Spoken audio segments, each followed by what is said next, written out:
sa lahat, mga sugat sa ulo ang inabot ng lalaking ito matapos siyang tagain ng kanyang kapatid sa Cebu City. Ang suspect nagalit daw nang di mabigyan ng nilutong ulam ng kanyang kapatid. Ang iba pang detalye sa krimeng yan, abangan maya-maya lang. Live mula sa himpilan ng News 5. Simulan na ang balitaan dito sa Frontline Pilipinas. Magandang gabi Pilipinas, ikatlong araw ng Hunyo, taong 2024. Kasama ang buong puwersa ng News 5, narito na ang mga pong frontline na balita. Bamban Tarlac Mayor Alice Guo sinuspindi ng ombudsman ng hanggang 6 na buwan. Interior Department nagsampa naman ng reklamong graft laban sa alkalde. Mayor Guo iginiit na wala siyang kasalanan. China nang agaw umano ng relief supplies na para sana sa mga sundalo sa BRP Sierra Madre. Habang mga sundalong Pinoy nanutok daw ng baril, sabi ng Beijing. Tumitinding tensyon sa West Philippine Sea, mauuwi na nga ba sa gera kung may mamamatay na sundalong Pinoy? Sagot ng Amerika, I will not speculate on any one thing or another. I will continue to emphasize that our commitment to the Mutual Defense Treaty is ironclad.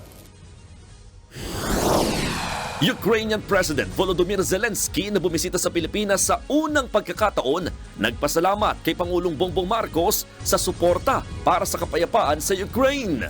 Mr. President, I'm happy to hear today from you that you participate our peace steps to the peace. Ukraine, magbubukas din daw ng embahada sa Pilipinas ngayong taon.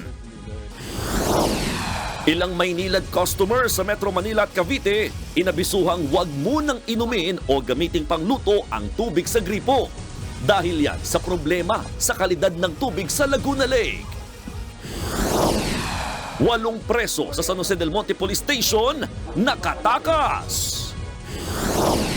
Sanggol sa Katarman Northern Samar, ibinenta online ng kanyang ina sa halagang 60,000 pesos. Sa Frontline News Abroad, 1 patay at 8 sugatan matapos gumuho ang isang gusali sa Istanbul, Turkiye. Sa California naman sa Amerika, libo-libong ektarya ng palayan, bundok at maging ilang bahay tinupok ng wildfire. At sa Frontline Showbiz, BTS Jungkook maglalabas ng bagong single. Nation's girl group BINI may ilang treats din sa fans ngayong Hunyo. Tatlong opisyal ng lokal na pamahalaan ng Bamban Tarlac ang pinatawa ng preventive suspension ng ombudsman. Ito ay para bigyan daan ang investigasyon sa patong-patong na reklamo ng DILG kaugnay sa maanumalyang operasyon ng Pogo. Kabilang sa sinuspindi ang kontrobersyal na alkalde na si Mayor Alice Guo. Nasa frontline ng balitang yan, si Ria Fernandez. Pinatawa ng preventive suspension ng Office of the Ombudsman si Bamban Tarlac Mayor Alice Guo at 2 iba pa. Ito ay para bigyang daan ng investigasyon sa patong-patong na reklamong isinampa ng Department of the Interior and Local Government. Nag-ugat ang mga reklamong grave misconduct, serious dishonesty, gross neglect of duty at conduct prejudicial to the best interest of the service laban kay Guo sa 2 niyang dati at kasalukuyang Vice Mayor at sa mga miyembro ng Sangguniang Bayan dahil yan sa maanumalyang operasyon ng Pogo sa Bamban. Sa 9 na pahinang desisyon ng Ombudsman, sinabi nitong posibleng maimpluwensyahan ng respondent sa mga testigo at ebidensya sa kaso.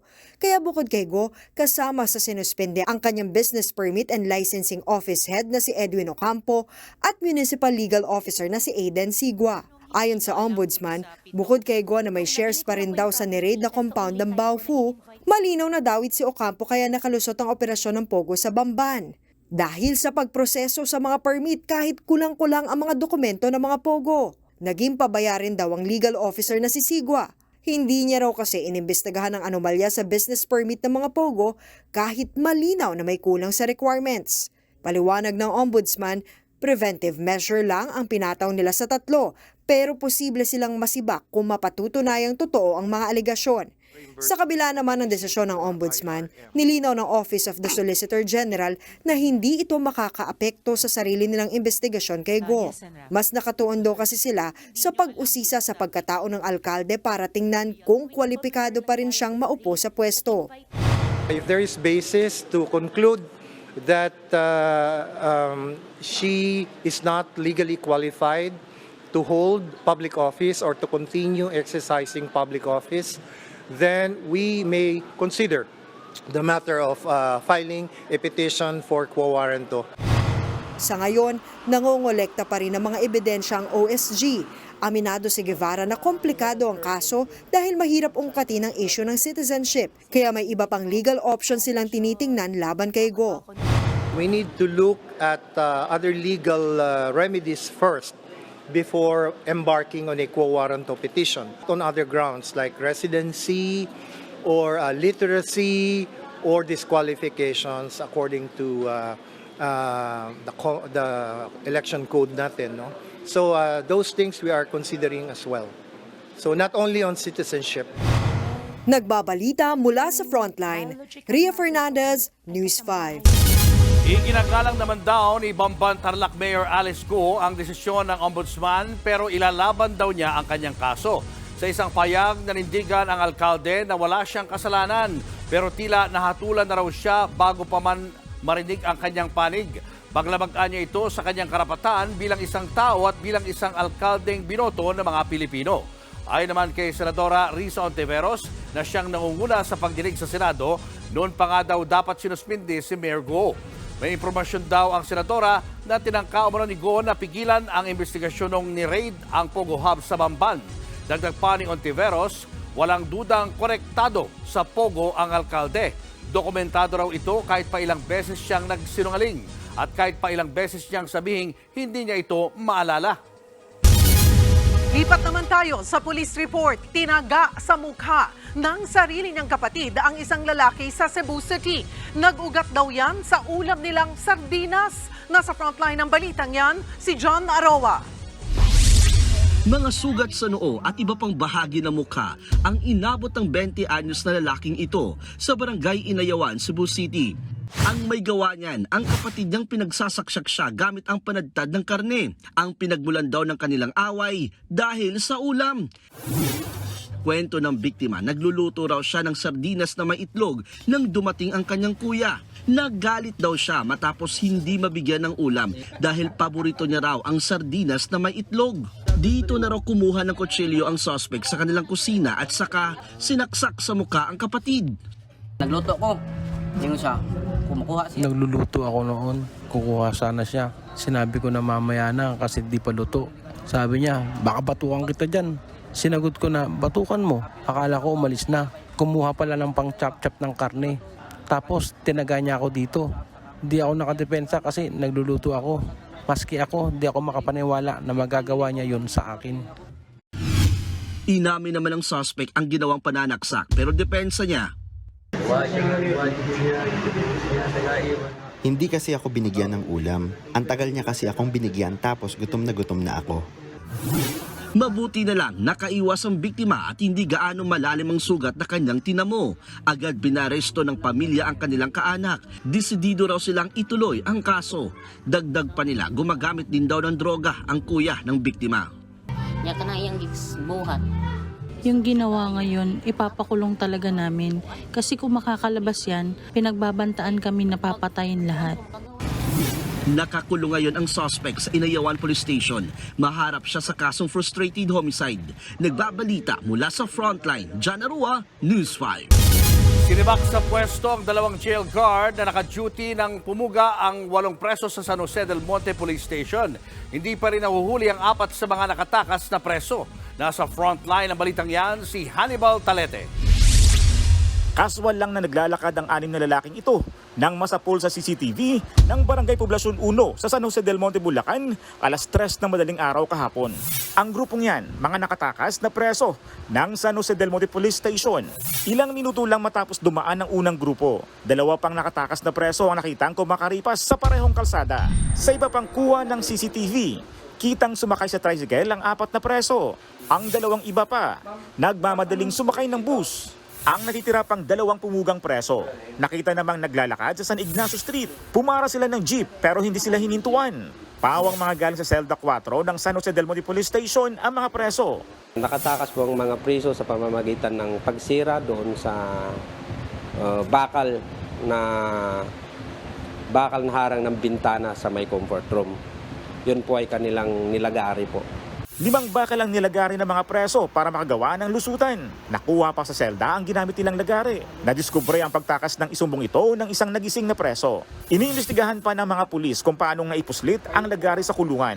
Nagkasana ng manhunt operation. 4 sa kanila ang nadakip sa magkakahiwalay na lugar. Patuloy pang pinaghahanap ang 4 pang nakatakas. Kinilala silang sina Aaron Capa, Richard Torrillos, Jose Alberto Rojas at Jeffrey Santos. Pawang may kinalaman sa illegal na droga ang kaso nila. Samantala, sinibak na sa pwesto ang 2 jail guard na nakaduty noong nakatakas ang mga preso. Tinakpan ng plywood at sinemento ang bintana kung saan lumusot ang mga preso. Panawagan ng mga pulisya sa mga kaanak ng mga tumakas. Pag meron silang informasyon, makipag-coordinate sila sa atin, sa mga kapulisan para o either i-surrender na lang po nila yung mga nakatakas na kamag-anak nila. Nagbabalita mula sa frontline. Hannibal Talete, News 5. Parang laruang ibinenta online ng isang ina ang kanyang sanggol na anak sa Katarman, Northern Samar. Naaresto sa entrapment operation ng suspect. Kumagat siya sa pain ng mga pulis na kunwaring aampunin ang 2 buwang sanggol sa halagang 60,000 pesos. Sa Facebook nangyari ang bentahan hanggang sa pumayag ng makapagkita ang nanay. Dito na siya hinuli habang sinagip naman ang sanggol at ang isa pang menor de edad na anak ng suspect. Nasa pangangalaga sila ng Department of Social Welfare and Development. Depensa naman ng nanay, nagawa niya lang ibenta ang sanggol para mapagamot ang isa pa niyang anak. Sasampahan siya ng reklamong Expanded Anti-Trafficking in Persons. Kabyo tayo sa politika. Personal na pinasalamatan ni Ukrainian President Volodymyr Zelensky si Pangulong Bongbong Marcos para sa suporta ng Pilipinas sa Ukraine sa gitna ng gera nito kontra Russia. Inanunsyo rin ni Zelensky na magbubukas ang kanyang bansa ng embahada sa Pilipinas. Nasa frontline ng balitang yan, si Maricel Halili. Sa unang pagkakataon, bumisita sa Pilipinas si Ukrainian President Volodymyr Zelensky para personal na makipag-usap kay Pangulong Bongbong Marcos sa Malacanang. Kasunod ito ng sorpresa niyang pagdalo sa Shangri-La Dialogue sa Singapore nitong weekend para hikayatin ng mga bansa sa Asia na dumalo sa Global Peace Summit for Ukraine na gagawin sa Switzerland sa June 15. Yun nga lang, hindi nagpang-abot sa Singapore ang 2 leader, kaya dito na nila pinag-usapan ang Global Peace Summit. Dito binigyang diin ni Zelensky ang kahalagahan ng pagdalo roon ng mga bansa sa Southeast Asia. Mr. President, I'm happy to hear today from you that you participate our peace steps to the peace. That's real thing what really want our people, just to bring peace to our homes. Yes, and thank you for participation of Peace Summit. That's very strong signal. Like I said, we have for today more than 100 countries. Sa bilateral meeting kanina, hiniling ni Zelensky sa ating Pangulo na magpadala ng mental health workers sa Ukraine. Kailangan daw kasi nila ng tulong para tiyaking okay pa ang kanilang mga sundalo sa kabila ng matinding krisis dulot ng pag-atake ng Russia. Tiniyak naman ni PBBM na handang tumulong ang Pilipinas lalo na sa mga sibilyan at inosenteng nadamay lang sa giyera. We would very much like to continue to help in any way that the Philippines can through the multilateral, the United Nations. We will continue to peace and to bring an end to the fighting and to come to a political resolution of your country. Nagpasalamat naman si Zelensky sa suporta ng Pilipinas para isulong ang kapayapaan sa Ukraine. Thank you so much of your big word and clear position about us, about this Russian occupation of our territories, and thank you on your support on the in UN nations with your resolutions. Dito rin inanunsyo ni Zelensky ang plano ng Ukraine na magbukas ng embahada sa Pilipinas ngayong taon. Magandang balita raw ito para kay Pangulong Marcos. Sa ngayon, may 25 Pilipino pang nananatili sa Ukraine. Mula yan sa halos 200 Pinoy na naroon bago sumiklab ang gyera nito sa Russia. I know that the crisis in your country has occupied all of your attention and all of your time. And it is a great pleasure to meet with you, to discuss some of the issues that are common to our two countries, and hopefully find ways forward for both of us together. Dumating sa Pilipinas si Zelensky kagabi mula sa Singapore. Pasado alas 8 naman, kaninang umaga nang dumating siya sa palasyo, suot ang itim na polo shirt at military pants. Maging ang ibang miyembro ng kanilang delegasyon ay naka-military uniform din bilang simbolo na nasa gyera pa rin ang kanilang bansa. Matapos ang pulong ni Zelensky kay Pangulong Marcos, umalis na rin siya ng Pilipinas. Nagbabalita mula sa Frontline, Maricel Halili, News 5. Sa ibang balita, isinusulong sa Kamara ang pagkakaroon ng batas para parusahan ang mga nasa likod ng mga salasalabat na kable sa kalsada. Pabor dyan ng mga utility company lalo't dumami ang iligal na kumonekta sa kanilang linya simula pa noong kasagsagan ng pandemya. Nasa frontline ng balitang yan, si Ria Fernandez.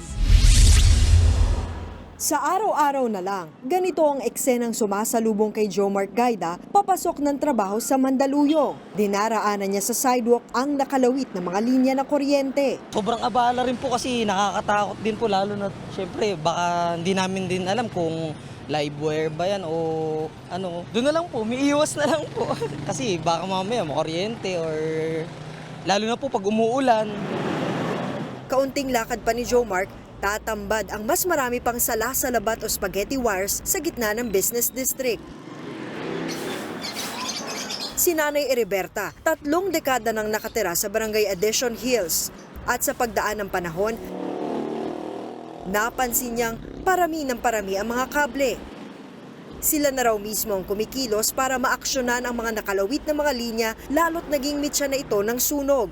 Minsan natatakot ako sa gabi kasi susunog lang yung dyan namin sa likod. Pagkatapos yun dyan, ay nakakatakot talaga. Minsan, bigla na lang may nagsisigawan, nga ganun, may sunog. Kami naman, nag-iingat kami na kung halimbawa yung iba, hindi ba, mga bulok na yung wire, amin naman, pinapalitan namin kaagad. Hindi lang dito sa Barangay Addition Hills sa Mandaluyong, problema ang mga buhol-buhol na wire dahil maging sa ibang mga lugar sa Pilipinas nagkalat ito. Kaya ang isang kongresista gusto nang mawala ang hindi kaaya-aya at minsay mapiligrong kumpulan ng iba't ibang mga linya. Sa House Bill 10427 o Anti-Dangling Wires Bill na inihain ni Bulacan 6th District Representative Salvador Pleito, inaatasan ng lahat ng public utility providers gaya ng kuryente, telecommunications companies, cable at internet providers na ayusin ang mga nakahambalang nilang mga wire o kable, alisin ang mga hindi na ginagamit at ilipat ang mga kinakabitang poste ayon sa pinahihintulutang clearance o distansya. Kung hindi susunod, pwedeng kanselahin ng mga lokal na pamahalaan ng mga permit ng mga pasaway na utility company. Long overdue na po ito at kailangan na talaga ito na magkaroon ng batas. Para kasi may mga ordinances na ito, mga municipal city ordinances, kailangan hindi naman nasusunod ito kaya kailangan talaga may batas para sundin lang. Umaasa siyang ipapa-certify as urgent ni Pangulong Bongbong Marcos ang panukala. Ayon sa electric company na Meralco, kasagsagan ng pandemya nang dumami ang mga kumonekta sa kanilang linya ng walang permiso. Nakikipag-ugnayan na raw sila sa mga LGU para tanggalin ang iligal na mga kable.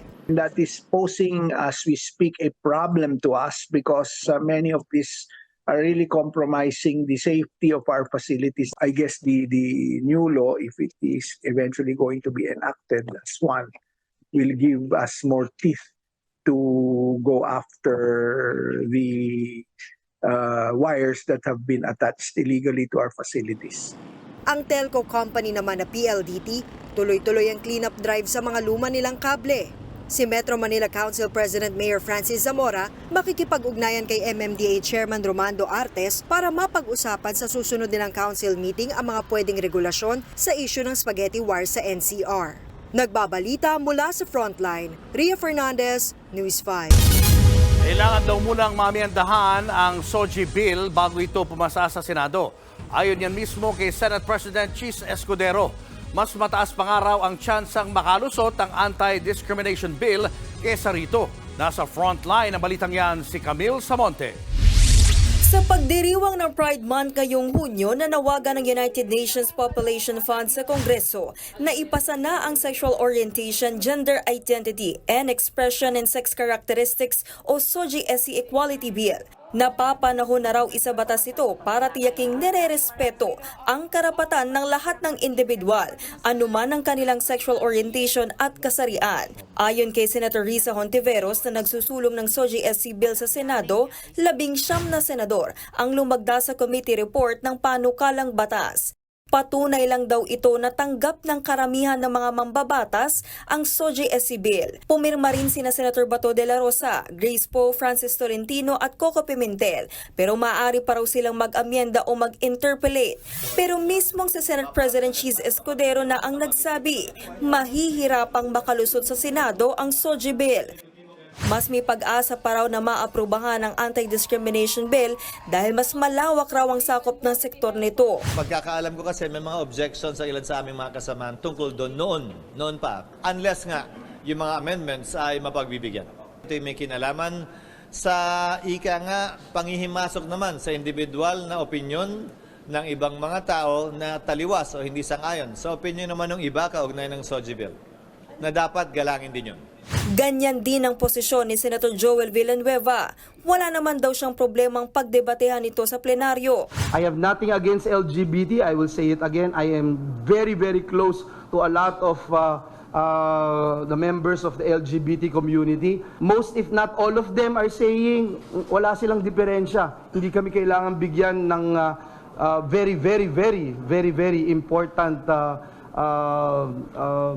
treatment sapagkat we just wanted equality. And I agree with them. It has to be holistic. It has to be anti-discrimination, not just to one particular sector. Sa ngayon, committee level pa lang ito sa Kamara. Habang sa Senado naman, hindi pa ito pinagdedebatehan sa plenaryo at nirefer sa Committee on Rules para mapag-aralan pa. Nagbabalita mula sa Frontline, Camille Samonte, News 5. Nag-abiso ang Maynilad sa ilang lugar na huwag munang inumin o gamitin sa pagluluto ang tubig na galing sa gripo.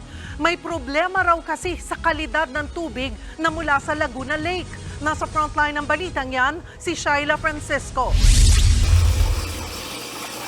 May tubig nga, pero abiso ng Maynilad, bawal muna yang inumin at bawal ding gamitin sa pagluluto. Partikular sa ilang barangay sa Las Piñas, Muntinlupa, Parañaque, Bacoor, Cavite at Imus, Cavite. Nasa 159,000 na bahay ang apektado niyan. Kabilang ang bahay ni Joan Almerino ng Barangay Almanza 2 sa Las Piñas. Dagdag gastos tuloy sa kanila dahil kailangan pang bumili ng mineral water na pangsaing. Lalo na po ako, ma'am, kasi po meron po akong amebiasis. And then meron po akong bata dito sa loob ng bahay, which is medyo maselan din po yung tiyan pagdating po sa tubig. Ayoko namang sa risk yung health namin mag-ina. Baka naman mapagastos pa ako sa gamot. Sa Barangay Molino 2 sa Bacoor, Cavite naman, may lumot ang tubig. Pagka ginagamit namin siyang panligo, medyo maasin, parang maasin siya. Ganon. Tapos pag binubuksan mo siya unang bukas, parang maitim pa siya, tapos nagbubula. Ganon, parang may chlorine. Bakit ba nagkakaganyan ng tubig? Paliwanag ng Maynilad na apektuhan ang kalidad ng tubig sa Laguna Lake dahil sa pagsisimula ng tag-ulan. Umalat daw ang tubig sa Laguna Lake, kaya mas matagal ang kailangang paglilinis ng kanilang water treatment facility. Kung tatagalan ang proseso, baka mawala ng tubig sa ilang lugar, kaya hindi na naghigpit ang Maynilad sa kalidad ng tubig. Ayan o, malinis naman yung tubig at hindi mo makikitang may kakaiba sa kalidad dito. Pero ayon sa Maynilad, yung tubig na lumalabas sa gripo ng mga apektadong customer ay maihalin tulad mo sa tubig poso na mataas yung mineral content. Mapapansin mo yan sa bula ng tubig. Kapag naglalaba ka, mabilis nawawala yung bula kapag nagbabanlaw ka ng mga damit. Kabilang sa batayan ng malinis na tubig ang total dissolved solids o dami ng mineral na makikita sa tubig. Sa ngayon, mas mataas yan ng kaunti sa itinakda ng Philippine National Standards for Drinking Water. Pinayagan lang namin na lumagpas for now para lang ma-increase natin yung water production kasi baka mas kailangan din ng customers kahit paano may tubig sila kesa wala talaga. Actually, hindi siya masama inumin pero we'd rather be on the safe side. Sa ngayon, iniimbestiga na ng Metropolitan Water Works and Sewerage System Regulatory Office ang kalidad ng tubig sa ilang lugar na sineserbisyohan ng Maynilad. Maynilad is supposed to provide potable water 24/7 to its customers. So this is not potable water. So we want to understand the situation. This is seasonal. This happens every year. So they should have been ready for this. Binigyan ng MWSSRO ng 3 araw ang Maynilad para ayusin ang problema sa tubig. Kapag hindi pa naayos, posibleng magpataw na ng karampatang multa. Nagbabalita mula sa Frontline, Shaila Francisco, News 5. Manipis na naman ang reserbang kuryente sa Luzon. Nasa yellow alert ulit ng Luzon Grid hanggang mamayang alas 10 ng gabi. Itinaas din ang alert status kaninang 1:00 hanggang alas 4 ng hapon. Ayon sa National Grid Corporation of the Philippines o NGCP, ilang planta ang natiling bagsak o tumatakbo sa mas mababang kapasidad. Noong Sabado, umabot sa 2 milyong customer ng Meralco ang nawalan ng kuryente dahil sa kakulangan ng supply. Pinaghahatak ang mga sasakyang iligal na nakaparada sa ikinasang clearing operation ng MMDA sa Quezon City kanina. Habang sa Pasay, nagkatensyon nang biglang maglabas ng itak at akmang mambabato ng bote ang mga nasita sa mga bangketa. Nasa frontline ng balitang yan, si Gerard de la Peña. Pinaghahakot ng mga tauhan ng Metropolitan Manila Development Authority o MMDA ang mga upuan at ilang gamit sa bangketang yan sa JW Jokno Boulevard sa Pasay noong Biyernes. Iligal kasing nagtayo ng karinderya sa bangketa na nakakahambalang sa sidewalk malapit sa Senado. Pero umalma ang mga residente. Meron pang naglabas ng itak at meron ding may dalang bote na akmang mambabato. Oy! Wag! Huwag ka mababato! Huwag ka mababato! Huwag ka mababato! Sige, bumato ka! Pumalag naman ang mga enforcer, pero nang lalong uminit ang tensyon, umakyat sa truck ang mga otoridad, saka umalis sa lugar. Ayon sa MMDA, maayos na ipiniliwanag ng kanilang mga tauhan sa may-ari ng karinderya na bawal magtayo ng negosyo sa sidewalk. Hindi po porke kiniklear po namin kayo, kalaban niyo po kami. Hindi po. Ang gusto po namin, mailagay po sa tama ang ating mga sidewalk at ating mga kalsada. Nitong nakaraang Biyernes na lang nagkasan ng clearing operations ng MMDA sa lugar na ito. Pero ito na ngayon, puno na naman ito ng mga illegally parked vehicles at mga obstruction. Kanina, nagsagawa rin ng clearing operation sa mga kalsada at bangketa sa Barangay San Jose at Barangay Manresa sa Quezon City. Marami ang mga illegal na nakaparadang sasakyan. Meron pang basketball court na nakahambalang sa kalye. Hinatak ng MMDA ang mga sasakyang walang bantay. Tinanggal din ang mga nakahambalang sa bangketa, gaya na lang ng tindahan ni Aling Delfina. Ayusin ko na lang mamaya, baka kasi wala akong kasama sir eh. Meron ding mga pinara, gaya na lang na nakamotorsiklong ito na nag-counterflow. Walang helmet at wala palang lisensya. Inimpound ang motorsiklo na hindi pala kanya. Bibili po sana kami ng ulam. Wala po iba. Kasi mga kapatid ko po is mas maliit po sa akin. Mainit po, so di ko na po sila pinaglakad. Sa kabuuan, 32 motoristang natiketan, habang siyam ang nahatak. Nagbabalita mula sa Frontline, Gerard de la Peña, News 5. Susunod, China. Inagaw umano ang relief supplies na para sana sa mga sundalo sa BRP Sierra Madre. Babaeng bumili online ng luxury item na budol ng seller. At Department of Education nagpaliwanag kung bakit halos lahat ng gumagraduate ay with honors, hindi gaya noon na may top 10. Abangan ang lahat ng yan sa pagbabalik ng Frontline Pilipinas.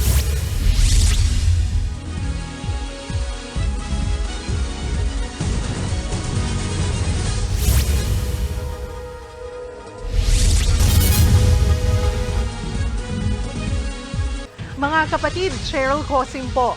Nasa Estados Unidos, Canada o saan mang dako ka ng mundo, manatiling may alam at may pakialam sa mga mainit na balita dito sa ating bansa. Simulan natin ang bawat araw sa tuloy-tuloy na balitaan sa Frontline.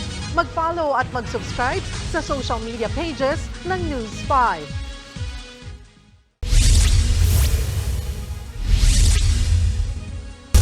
Nagbabala ang Komisyon Commission on Elections laban sa mga manggugulo sa parliamentary election sa Bangsamoro Region sa susunod na taon. Nasa frontline ng balitang yan, Simon Gualvez. Ang problema natin, yung mga irregularidad labas ng makina, katulad ng vote buying, terrorism, katulad po ng violence. Alam naman natin, usong-uso po sa inyo. Ito ang diretsang pahayag ni COMELEC Chairman George Garcia sa harap ng mga kinatawan ng iba't ibang political parties sa Bangsamoro Autonomous Region in Muslim Mindanao o BARM. Isinagawa ang pulong sa tanggapan ng COMELEC sa Intramuros kanina para pag-usapan ang implementing rules and regulations sa Bangsamoro Electoral Code. Ito ang magiging pamantayan para sa kauna-unahang parliamentary elections ng rehiyon. Pero hindi napigilan ni Garcia na tila manermon. Booking na rin namin ang mga nangyayari. Ililipat ang lugar ng botohan, ipipilit na ilipat dahil may rido doon sa kabila. Hindi makakaboto yung mga kababayan natin na naandito dahil hindi sila makapunta doon sa kabilang lugar.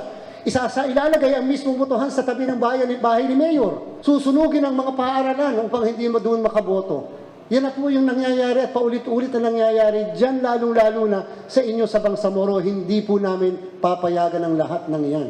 Bagamat ayaw nilang pangunahan, hindi raw mangingiwi ang COMELEC na ilagay sa COMELEC control ang rehiyon oras na kailanganin.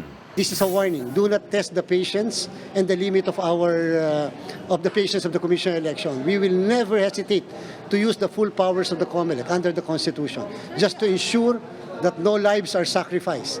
Nagpahayag naman ng suporta ang ilang political party sa BARM. Kung sino man ang gustong manggugulo, we will not participate on that. Fraud, rigged, and all kinds of fraudulent is against Islam. Kasama sa required undertaking kapag naka-file ka ng petition for registration ay hindi ka mag-resort sa violence para ma-attain ang inyong mga objectives. Mahalaga rin daw para sa kanila ang mabubuong 80 miyembro ng parliament ng rehiyon. Ang parliament din ang mag-i-elect ng chief minister at ang chief minister naman siya ang magiging chief executive ng buong BARM region.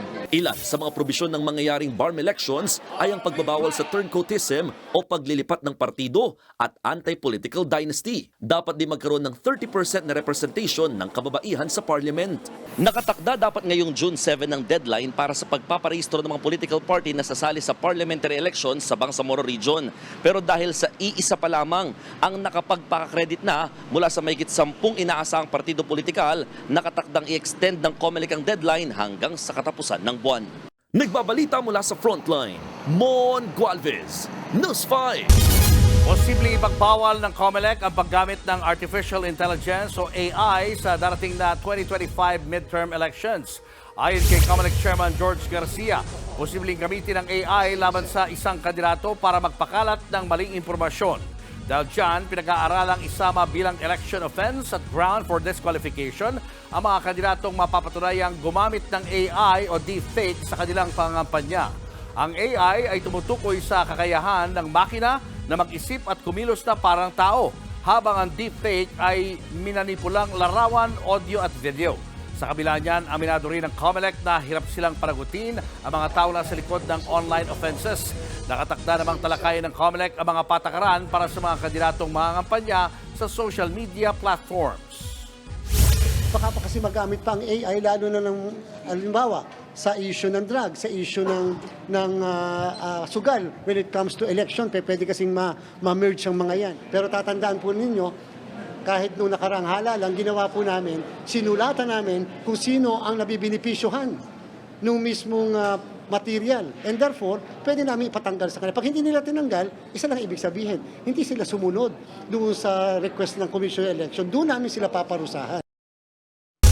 Para naman sa mga nagbebenta at gumagamit ng vape, sisimulan na ang mandatory certification o pagpaparehistro para sa lahat ng vape products ngayong linggo. Nakatakdayang ipatupad sa Miyerkules, June 5. Ibig sabihin, hindi pwedeng mag-angkat, mag-manufacture at magbenta ng vape products sa bansa kung walang lisensya o import commodity clearance ang mga produkto na mula mismo sa Department of Trade and Industry. Kasama sa susuriin ang material at battery ng vape products. Kailangan po to kasi For consumer protection, ini-ensure po ng DTI na kapag dumaan po ang mga vape products sa amin, for product registration, sine-check po natin ang mga produkto kung safe po yan for our consumers, kung dekalidad po yan. Base sa datos, mula January hanggang May ngayong taon, 25.87 million pesos na halaga ang nakumpiskang illegal vape products ng DTI. Showbiz, eto na nga! Mga kapatid, eto na nga ang mga maiinit na showbiz balita ngayong Lunes. Para po sa ating mga ARMY, maglalabas ng bagong kanta si BTS member Jungkook. Ayon po sa music label ng Bangtan Boys na Big Hit Music, ilalabas nila ang bagong fan song ni JK na Never Let Go sa June 7. Heartfelt tribute at pasasalamat na raw ito ni JK para sa kanyang fans. Nasa military service pa rin si JK kasama ang iba pa niyang co-BTS members. Tulad na lang ni Jin na pinakanauna na sa kanilang magpa-enlist sa military. Kaya naman siya rin ang mauunang ma-discharge. Ayon na rin sa Big Hit, sa June 12 na nakaschedule ang release ni Jin sa serbisyo. At kinabukasan, sasabak agad siya sa kanilang annual BTS Festa sa Seoul Sports Complex. Ang kanila namang leader na si RM, nasa military pa man, namamayagpag pa rin sa kalalabas niya pa lang na album na Right Place, Wrong Person. Nasa number 5 spot na nga ito sa Top 200 Albums chart ng Billboard. Ang kanya namang naunang album na Indigo, pumasok sa number 3 spot. Si RM na ang first K-pop soloist ever na nakapagpasok ng dalawang magkaibang album sa top 5 ng Billboard 200. Eto pa nga, dinagsa ng Pinoy fans ang historic concert ni Korean superstar IU sa bansa. Historic daw si IU, ang first ever Korean solo artist na nag-perform sa ating Philippine Arena. Ang concert na puno naman ng matitinding hiyawan at jamming. Sabi tuloy ni IU, isa na ang Pilipinas sa mga paborito niyang concert stops. 3 oras ang itinagang ng concert pero ang mga Pinoy uwi na tila ayaw umuwi pa. Aabot sa 30 kanta ang inawit ni IU kasama ng ilan niyang hits tulad ng 8 at Blooming. With surprise OPM song pa na pasilyo ng bandang Sunkissed Lola.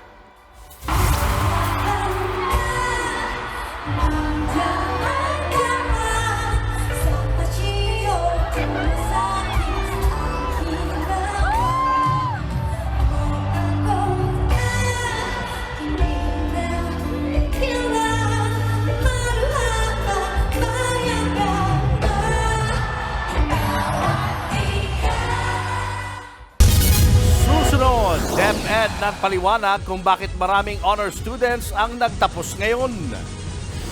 China, inagaw umano ang relief supplies na para sana sa mga sundalo sa BRP Sierra Madre. At gusali sa Istanbul, Turkey, biglang gumuho, isang patay. Yan at iba pa sa pagbabalik ng Frontline Pilipinas.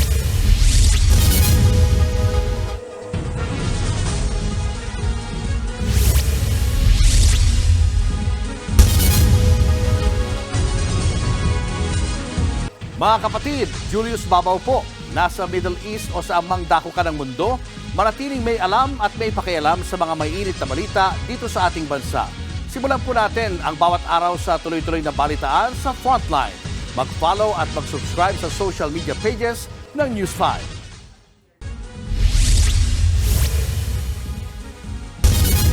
Inaakusahan ngayon ng China ng panunutok ng baril sa kanilang Coast Guard ang mga sundalo nating nakaistasyon sa BRP Sierra Madre sa Ayungin Shoal.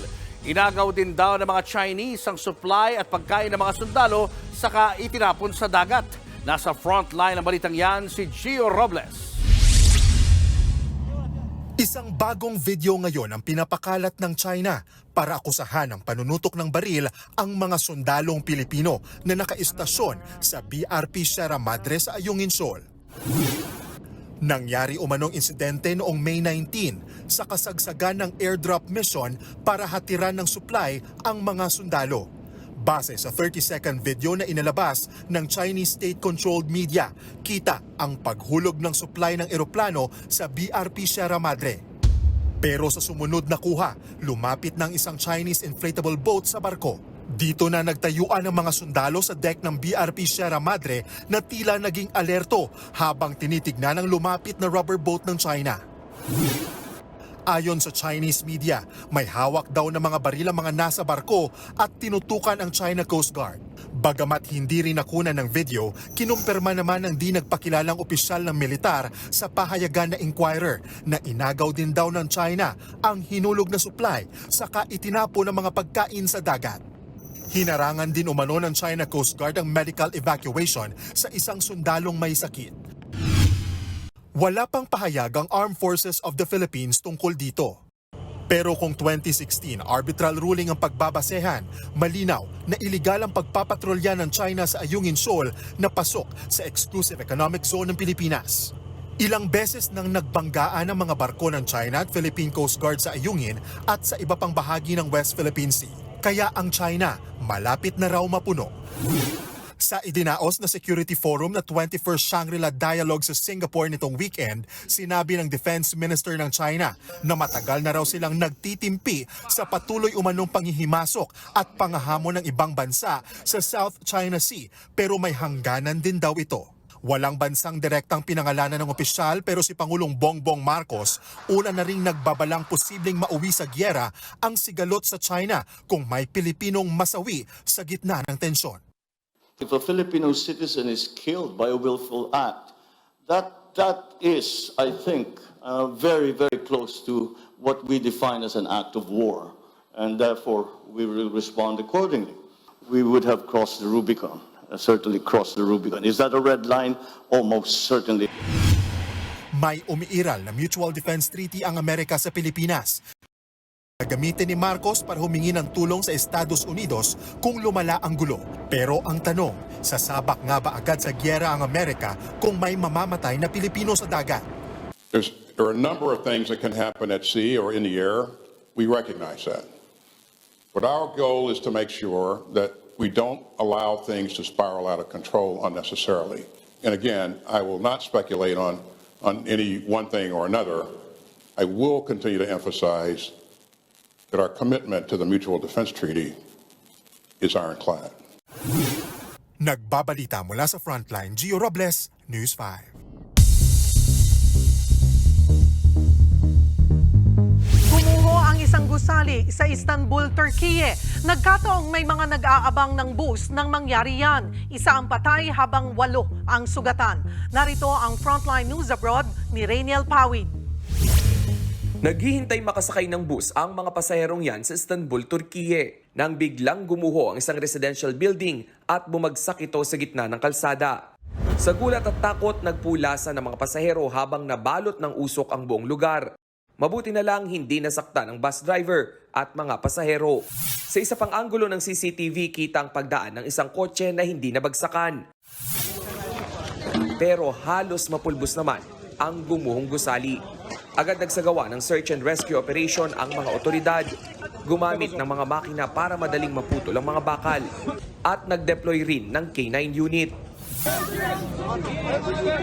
Hanggang sa isang lalaki ang nasagip mula sa mga guho.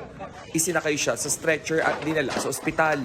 Bukod sa kanya, 7 iba pa ang sugatan na pawang mga nakatira sa gumuhong gusali. Kabilang ang 6 na buwang sanggol. Isa naman ang kumpirmadong nasawi. Iniimbestigahan pa ang dahilan ng pagguho ng residential building na itinayo noong pang 1988. Pero base sa ginawang inspeksyon ng mga eksperto, buhangin galing sa dagat ang ginamit sa pagpapatayo ng gusali. Kasunod dito, inaresto ang may-ari ng gusali habang gumugulong ang investigasyon.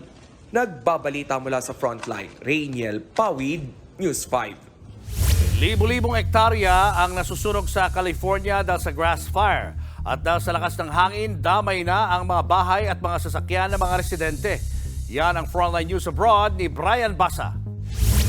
Kita sa aerial video na ito ang lawak ng grass fire sa San Joaquin County, California. Ang haba ng nasusunog na bundok at palayan umabot sa 14,000 hektarya. Batay sa investigasyon, nagsimulang sumiklab ang apoy kahapon. Nagkataong malakas ang hangin kaya mabilis gumapang ang apoy. 400 bumbero ang nagtulong-tulong sa pagresponde. Gumamit din ng air support. Sa kasagsagan ng pagresponde, 2 bumbero ang nasugatan. Dinala sila sa ospital. Ngayong inaapula pa rin ang grass fire, agad pinalikas ang mga residente. Maraming lugar ang inabo. Sunog na sunog ang ilang bahay at mga sasakyang hindi na mapakikinabangan. Ayon sa mga otoridad, 30% pa lang ng kabuang grass fire ang kontrolado ng mga bumbero. Patuloy namang inaayos ang mga linya ng kuryente na nasunog din. Inaalam pa ang sanhi ng grass fire. Nagbabalita mula sa Frontline, Brian Basa, News 5. What's up mga kapatid? Lumaban pero kinapos lang ang ating Alas Pilipinas kontra China sa una nilang laro sa 2024 ABC Challenge Cup.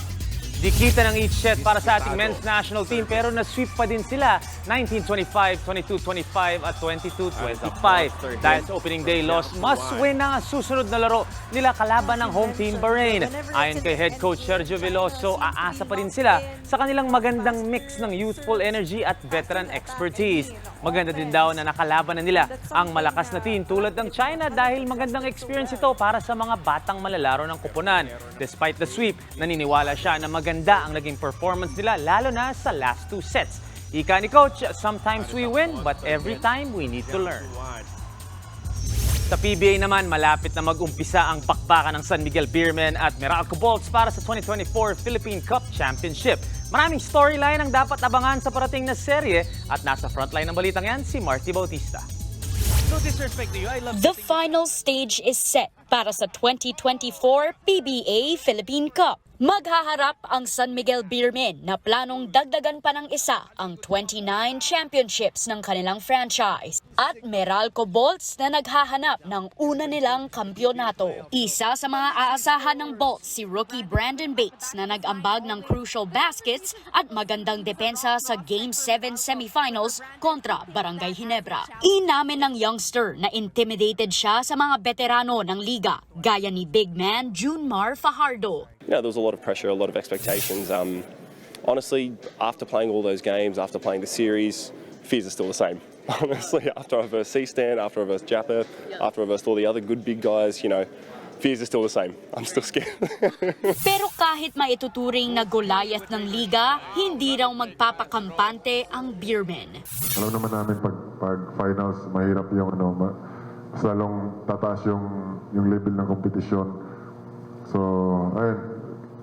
Lagi naman kami nire-remind ni Coach George na dapat laro namin yung San Miguel basketball, yung teamwork, tapos i-execute namin yung game plans namin.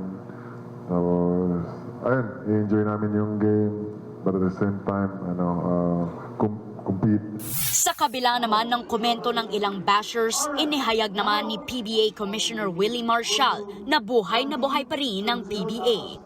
Sa Game 7 ng semifinals ng Meralco kontra Ginebra, umabot sa 2.4 million ang viewers. 2.4 million pala eyeballs in any given time. Wala pa yung peak doon. So, yun ang nakikita natin sa TV. Sa RPTV pa lang yun. Wala pa yung rush, wala pa yung sa online. So, nandyan pa. Nandito pa rin ang PBA. Sa Miyerkules na, magkakaalaman kung sino ang unang makakalamang sa Beermen at Bolts sa Game 1 ng PBA Philippine Cup Finals sa Smart Araneta Coliseum, 7:30 p.m. Nagbabalita mula sa Frontline, Marty Bautista, News 5. Susunod, babaeng bumili ng libo-libong halaga ng luxury item sa Instagram na budol ng peking online seller. DTI may paalala sa mahilig mag-online shopping. Ferris wheel sa Guangdong, China biglang nagkaaberya. Ilang beses pang kumislap ang bahagi ng ride. At makisaya sa Bini Day, kasabay ng anniversary ng Nations Girl Group. Tutok lang mga kapatid, magbabalik pa ang Frontline Pilipinas.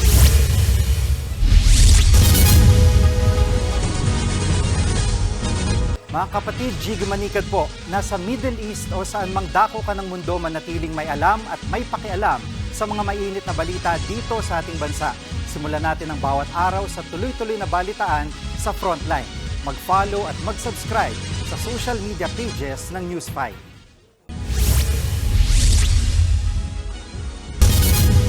Nagtataka ang maraming netizen kung bakit maraming estudyante ngayon ang may honors sa graduation kumpara noon. May paliwanag naman dyan ang DepEd. Nasa frontline ng balitang yan, si Rainiel Pawid.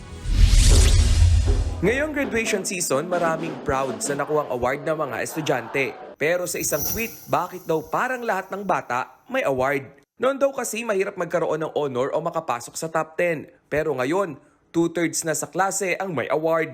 Sa kabila nito, kulelat pa rin tayo sa Program for International Student Assessment o PISA. Yan din ang napansin ng iba pang netizens. Kaya agad nag-viral ang paliwanag ng guro na si Geraldine Dangan. Ayon sa kanya, sa transmutation table o grading system na kanilang ginagamit ngayon, otomatikong tumataas ang initial grade ng mga estudyante. Halimbawa, kapag 90 ang initial grade ng estudyante, tataas ito sa 94 sa transmuted grade o yung makikita sa report card. Kapag 84 ang initial grade, magiging 90 sa card. Wala ring babagsak dahil kapag 60 ang grade, gagawin itong 75 sa card. Yung low-performing na bata na may mas mababang grade ay nagkakaroon ng dagdag na mas mataas na puntos. Kumpara po dun sa mga batang napakasipag talagang mag-aral. Sa ganitong paraan, maraming nagiging kwalipikado sa Academic Excellence Award. Dito nakakatanggap ng with high honors distinction ang mga aabot sa 98 to 100. With high honors naman ang mga may 95 to 97. At with honors ang 90 to 94. Yun po yung aking paniniwala, sir. Kasi nga po dati, bago po noong 2015, meron lang po tayong top 10. So kung yung top 10 po natin, yung pinakapang-10 ay 92 o kaya 93, minsan po 94, lalo na kung doon po sa mga special program students, wala na pong honor yung susunod doon kahit naka 90 pa sila. Paliwanag ng DepEd, 2015 ipinatupad ang grading system sa ilalim ng Department Order No. 8. Tinatransmute natin yung grade based on the policy na no grades should appear in the report card lower than 60. So yun yung basis ng pag-transmute. Ito raw ay para maiwasan ang inggitan o pang-iinsulto sa mga estudyante. Paglilinaw ni Teacher Geraldine, walang masama sa pagdami ng honor students basta't deserving, bagay na sinang-ayunan ng DepEd. May guidelines daw na sinusunod ang mga guro at hindi basta-basta ang pagbibigay ng mga marka. Ito sa grading system na ito, more inclusive siya at na-avoid natin yung competition among our learners because they only need to meet certain standards and criteria set by the guidelines at basically they are competing with themselves. Sa isang panayam, sinabi rin ng DepEd na hindi tamang ikumpara ang resulta ng classroom grade sa International Assessment Grade gaya ng PISA. Explain lang natin na yung ating PISA ay nakukuha yan, yung ating final score of the country is not merely coming from the exam taken by our learners. Meron din tayo dyan questionnaire para sa ating mga school heads at may questionnaire din para sa ating mga parents. And altogether, sinasummarize yan at kinoconsolidate yan to come up with a final ranking of the country. Ayon sa Teachers Dignity Coalition, walang kota ang mga eskwelahang maraming honor. Pero naniniwala silang kailangang siyasatin ang kasalukuyang grading system. We have to review yung policy, no, to set more standard, no, para hindi naman nagkakaroon ng ganitong comparison. Kasi may mga eskwelahan talaga, kahit within the same division yan, may mga school, no, na sobrang dami, no, nung mga bata na with honors. Paalala naman ng DepEd, maliban sa grade, marami pang sukatan ang totoong tagumpay ng bawat mag-aaral. Nagbabalita mula sa Frontline, Rainiel Pawid, News 5. Kinasuhan na ng paglabag sa Animal Welfare Act ang lalaking nagtali, pumalo at pumatay ng aso sa Baguio City. Ayon sa Baguio City Police, sapat na ang ebidensya para kasuhan ang lalaki. Damay din dyan ang may-ari ng aso. Bukod kasi sa video ng isang concerned citizen, nakumpiska rin sa bahay ng mga sangkot ang isang palangganang may bituka ng aso.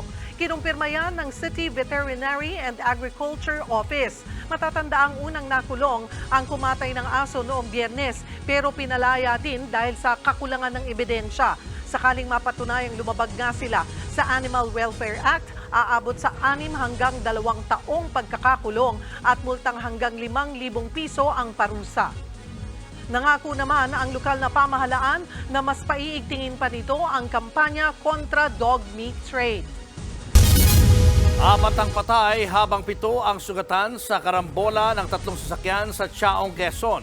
Sa investigasyon, papunta ng Bicol ang van nang mag-overtake ito sa sinusundang SUV sa Maharlika Highway kahapon ng madaling araw.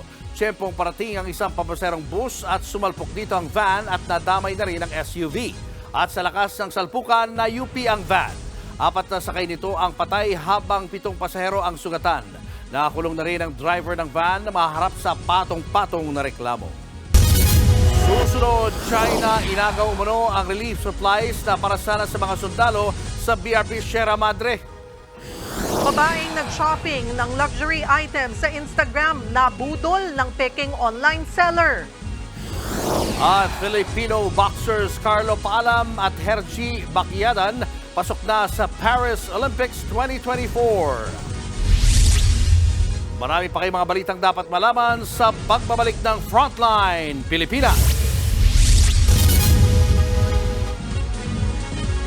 Mga kapatid, Julius Babaw po, nasa Middle East o saan mang dako ka ng mundo, manatiling may alam at may pakialam sa mga mainit na balita dito sa ating bansa. Simulan po natin ang bawat araw sa tuloy-tuloy na balitaan sa Frontline. Mag-follow at mag-subscribe sa social media pages ng News 5. Ganap ng batas sa ang panukalang itaas sa 10,000 pesos ang teaching allowance ng mga guro. Pinuri ito ng isang teachers group pero patuloy rin daw silang mananawagan na itaas din ang sweldo. Nasa frontline ng balitang yan, si Maricel Halili. Kapos na nga ang kita, abunado pa.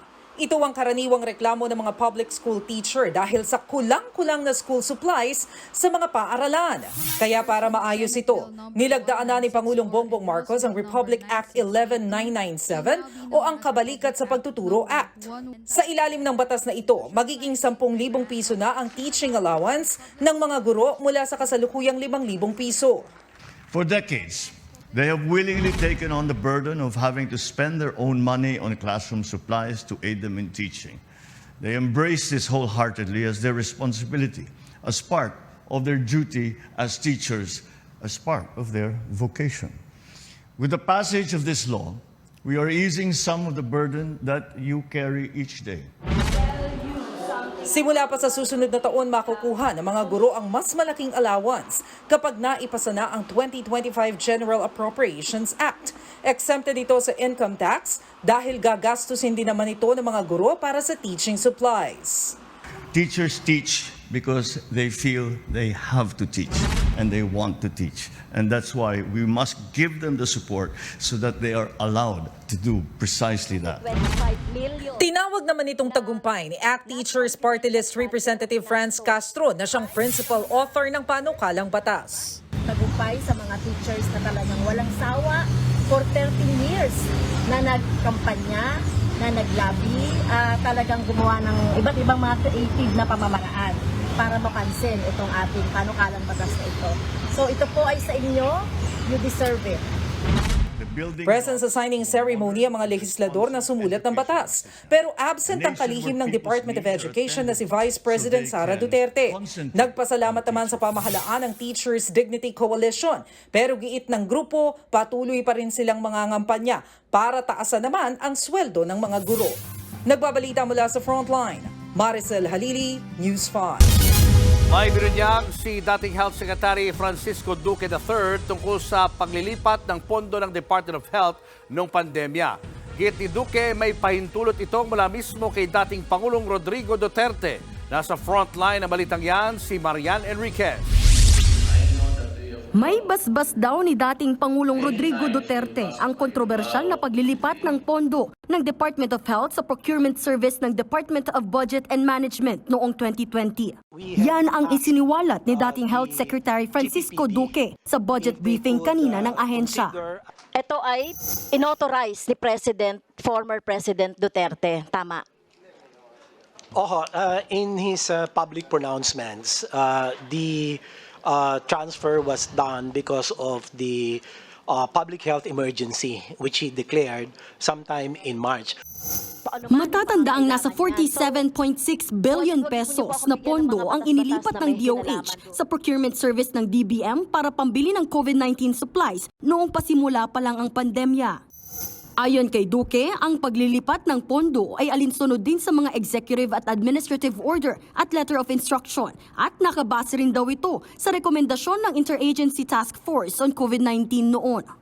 Given the severity of the public health emergency, we at the IATF and NTF deemed it best to rely on the expertise of the PSDBM and its network of suppliers for sourcing of the much-needed PPEs along with other essential goods and services for emergency response. Kinuwestiyon din sa pulong ang kawalan ng Memorandum of Agreement ng DOH at PSDBM. Pero ayon kay Duque, hindi naman ito kailangan dahil itinuring na commonly used supplies and equipment ang COVID-19 supplies, gaya ng personal protective equipment o PPE. Bagay na kinuwestiyon ni Solicitor General Maynardo Guevara. Medyo alanganin niya, no? Because some people will say, hindi naman commonly used item yan like ball pens, paper, etc. So hindi mo pwedeng ipasa sa PSDBM yan. Matatanda ang ipinag-utos na ng Ombudsman ang paghahain ng graft charges laban kay dating Health Secretary Francisco Duque at dating Budget Undersecretary Christopher Lau noong nakaraang buwan dahil illegal daw ang nasabing paglilipat ng pondo. Kasalukuyan na itong inaapila ni Duque. Sa parehong pagdinig, pinuna rin ng mga kongresista ang mga inutang na pondo ng Administrasyong Duterte sa ilalim ni dating Secretary Duque noong pandemya. Lumabas kasi na 6 na beses umutang ang gobyerno na may kabuang halagang 129 billion pesos. 43 billion pesos dito ay hindi nagamit kaya ibinalik ng ahensya. Pero nagkaroon ito ng 162 million pesos na commitment fee. Ibig sabihin, kahit hindi nagamit o natuloy ang pag-utang, ay nagbayad pa rin ang gobyerno. Ipagpapatuloy ang pagdinig ng komite sa June 13. Nagbabalita mula sa Frontline, Marian Enriquez, News 5. Libo-libong piso ang tinangay mula sa isang customer matapos mabudol ng peking online seller ng luxury items. Ayon naman sa PNP Anti-Cybercrime Group, pwede pang habulin ang mga bogus na online seller kahit i-block ka o mag-deactivate ng account ang mga ito. Nasa frontline ng balitang yan, si Gio Robles. Nabudol ang 10,000 piso ni Hazel matapos mabiktima ng bogus online seller. Noong May 30, nag-message si Hazel sa isang online shop sa Instagram na nagbebenta ng luxury items. May higit 18,000 followers ang nasabing seller kaya kampante si Hazel. Natipuhan niya ang isang luxury belt na 12,000 pesos lang ang presyo pero natawaran pa niya ito para maging 10,000 piso. Yung price, which is chinek ko naman versus dun sa original price, is mas expensive than siguro mga 50% na cheaper siya. Agad nag-bank transfer ng bayad si Hazel sa account ng nagngangalang Margie Baybay. Pero pagka-send niya ng bayad, hindi dumating ang inaasahang order. Nag-attempt ako to call.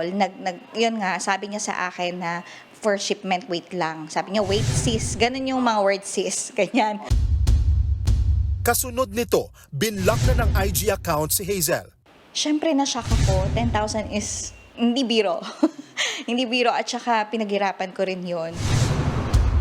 Ayon sa PNP Anti-Cybercrime Group, pwede pang habulin ni Hazel ang online seller, lalo't active pa raw ang account nito. Kahit ibablock ka, kahit man i-deactivate niya yung account, kaya po nating mag-request dun sa platform para sa preservation of data. And then after that, we will file or apply the WDCD or warrant to disclose computer data. Ito naman po yung fina-file natin sa court para ma-identify natin kung sino ang identity ng mga scammers na ito. Paalala naman ng Department of Trade and Industry sa mga mahilig mag-online shopping. Kung babayaran mo siya, i-release mo yung pera bago makuha yung item, kailangan kilalanin nyo kung sino yung nagbibilan ninyo. Alamin yung address, contact number, para kung sakaling hindi makarating yung item na in-order or may problema, may diferensya dun sa item, alam natin sinong kukontakin natin. Sa ngayon, higit 370 na ang reklamong natanggap ng DTI kaugnay ng online transactions. Ang pag-iingat nagsisimula sa ating sarili, kaya paulit-ulit na payo ng PNP at DTI, huwag basta-basta magtiwala para ang perang iyong pinaghirapan hindi mapagkakitaan ng mga online kawatan. Nagbabalita mula sa Frontline, Gio Robles, News 5. Mga kapatid, dininay mismo ng pamilya ni Efren Bata Reyes ang balitang kumalat online na pumanaw na daw ang billiards legend. Maraming posts ang umikot sa social media today na nakikiramay sa Reyes family. Meron pang mga edited na art cards na lumabas galing daw sa iba't ibang news agencies. Pero ang anak mismo ni The Magician ang nag-message sa News 5 at kinonfirm na sasabak pa nga sa isang tournament ang kanyang ama sa Amerika. Ayon sa kanya, nag-worry at na-stress lang daw sila sa mga lumabas na post. Sa golf, ang unang Pinay na nanalo sa US Women's Open ay naging una ding Hapon na nanalo sa same tournament. Nirepresent ni Yuka Saso ang Pilipinas noong 2021 kung saan siya ay nagwagi. Nagpalit ng citizenship ang golfer at nirepresent na ang Japan sa nakalipas na US Women's Open. Wagi din ang Japanese Filipina at nag-uwi ng $2.4 million o 140 million pesos. Sabi ni Saso, para daw sa kanyang mommy ang panalo niya para sa Pilipinas noong 2021. This time around, para naman sa kanyang ama ang championship representing Japan. Sa Olympics naman, nag-qualify na din para sa kanyang second straight appearance si Carlo Paalam pagkatapos mag-advance sa finals ng second World Qualification Tournament sa Bangkok, Thailand. Tinalo ng Pinoy boxer si Sachin ng India sa men's 57 category 5-0. Pagkatapos ng kanyang shoulder injury sa first World Qualification Tournament noong Marso, bumawi naman agad si Paalam para makapasok sa 2024 Olympics. At dahil daw sa experience niya noong 2020, alam niyang magiging mahirap ang road to the gold medal. At hindi lang si Paalam ang nag-qualify sa Paris dahil pasok na din si Pinay boxer Hergy Bacquiadan pagkatapos patumbahin si Marielis Iriza ng Venezuela sa 75 kg quarterfinals ng World Boxing Olympics Qualification Tournament.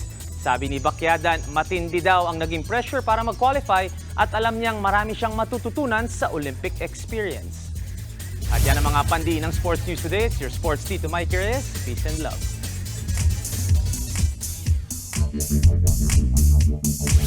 Mga kapatid, patatagan ng loob at patibayan ng kamao sa isa sa pinakamatandang sports sa mundo, ang boxing. Paano ba naman? Ayon po sa mga tala, 3rd millennium BCE pa lang may boxing na. Base po yan sa ilang relief sculpture na nakita sa Thebes, Egypt noong 1350 BC. Noon, bare fist o kamao lang ang gamit ng mga sumasali sa palarong iyan. Noong 1500 BC naman sa Minoa, Crete, may mga nakitang vase kung saan ang mga sinaunang boxer gumagamit na ng gloves o hand coverings. May helmet pa nga iyong iba. Dati po, matira-matibay lang ang labanan sa suntukan.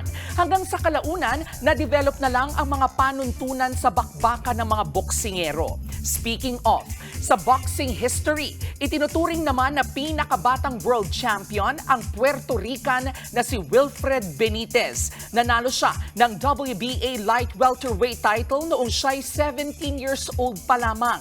World record baka mo, wala pa ring nakakakuha ng titulo ng ating boxing champ na si Manny Pacquiao sa most boxing world titles in different weight divisions. Pero bukod po dyan, alam nyo bang ang laban ni Manny kontra kay Floyd Mayweather Jr. noong 2015 ang itinuturing na biggest selling boxing fight sa kasaysayan? Kumita po yan ng aabot sa $410 million o mahigit 24 billion pesos. Sa lahat ng ito para sa mga boxing fan o sa mga sadyang mahilig sa kahit na anong sport. Hindi lang ang mga titulo at panalo ang kanilang hinahangaan. Pati na rin ang di matatawarang disiplina at pagpupursigit ng ating mga atleta. Parang pagpapahalaga natin sa ating daily reminder na ang K-alaman ay K-yamanan. K? Okay.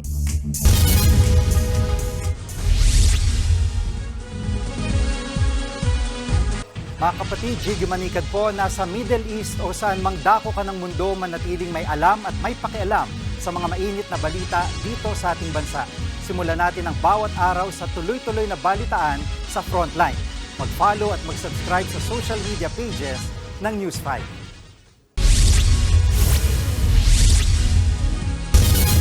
Binababasura ng kampo ng road rage suspect sa EDSA Ayala ang kasong murder na isinampa laban sa kanya. Git ng abogado ng suspect na si Gerard Yu, labag daw sa karapatang pantao ang pagkakaaresto sa kanyang kliyente. Questionable raw ang pagkakaaresto lalo't wala namang warrant of arrest. Hindi raw sapat ang katwiran na hot pursuit ang nangyari dahil wala namang pulis na direktang nakakita sa krimen. Illegal din nila ang paghalughog ng pulis sa bahay ni Yu at sa pagkuha ng mga gamit niya bilang ebidensya. Wala rin daw search warrant ang mga pulis. Agad daw silang maghahain ng motion to quash o hiling na ipabasura na ang kaso. Miyerkules nang arestuhin si Yu matapos sumunang barilin ang nakagitgitang motorista sa EDSA Ayala Tunnel sa Makati. Namatay ang binaril na driver. Meron kaming teknikalidad na inaasahan kasi meron mga ruling ng Supreme Court na patungkol sa sinasabi nilang prinsipyo na illegal search and seizure o kaya principle ng hot pursuit. Apparently, they're justifying their arrest, their warrant of arrest on a crime has just been committed. We emphasize, has just been committed in their presence. Must be that way. So they must have personal knowledge of what happened.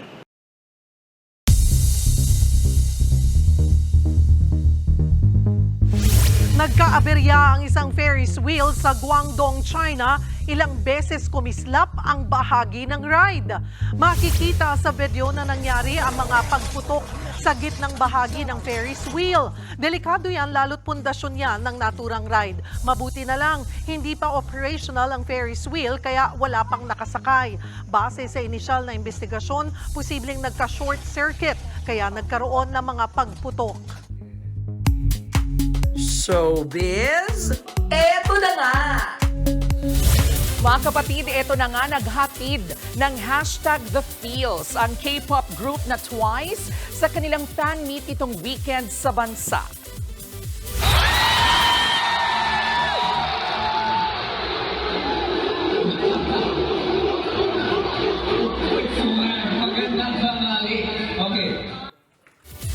Ang mga miyembro ng grupo game na nakipagkulitan at nakipaglaro sa kanilang Pillow Onces. Ang ilang dumalo sa fan meet nanalo pa ng exclusive signed items mula po sa Twice. Pangatlong pagbisita na ito ng grupo sa bansa in just 5 years. At share po nila, babalik-balikan nila ang Manila. Eto pa nga, sakto naman sa kanilang anniversary, may pa-National Day ang nation's girl group na BINI. And to celebrate the 3rd year anniversary, we will officially have the first official National Happy BINI Day. Kahit ang mga miyembro ng BINI na sorpresa sa pag-anunsyo ng kanilang first National Happy BINI Day. Buong araw na celebration yan sa One Ayala sa Makati sa June 11. Share na rin ni Star Magic Head Direk Loren Biogi, may iba't ibang mga pa-activity sa araw kasama ang BINI Girls at ang kanilang blooms. Wala pa namang detalye sa online registration. Pero bago po yan, ilulunsad naman ang kanilang official website. At eto pa, overjoyed ang mag-asawang Maha Salvador at Rambo Nunez sa pagsilang ng kanilang panganay. Sa social media, masaya nilang ibinahagi ang pagkakapanganak ng kanilang firstborn na si Maria. Sa post, noong May 31, isinilang ni Maha ang kanilang baby. Sa isa pang post ni Rambo, sinabi po niyang hindi niya akalaing mamahalin niya pang lalo si Maha. Sabay thank you sa kanyang misis sa pagsisilang sa kanilang anak. Congratulations, Maha and Rambo. At yan po ang K-Alaman at Showbiz Updates natin ngayong Monday. See you tomorrow, mga kapatid. Ako po si Kalad Karen.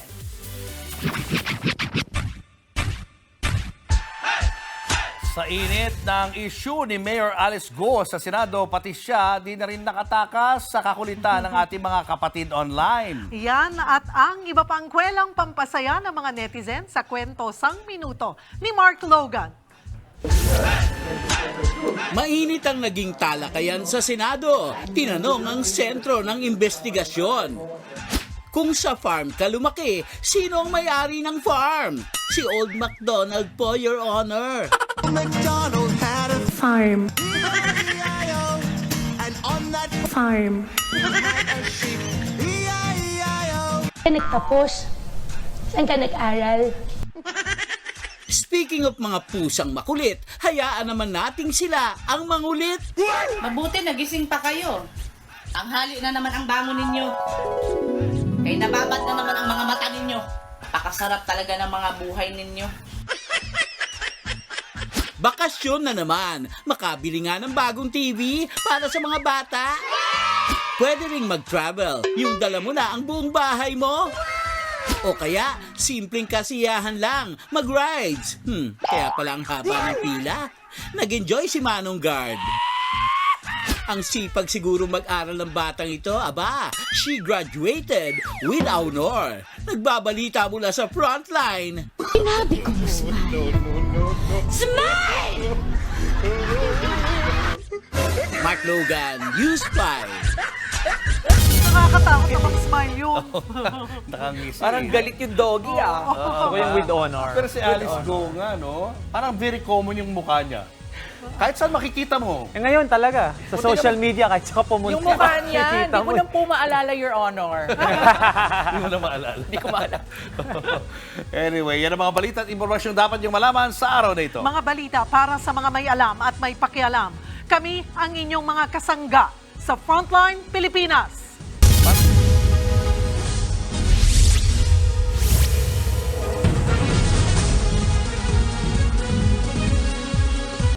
Mga kapatid, Cheryl Cosim po.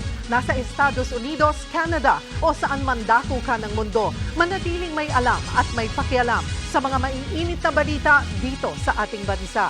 Simulan natin ang bawat araw sa tuloy-tuloy na balitaan sa Frontline. Mag-follow at mag-subscribe sa social media pages ng News 5.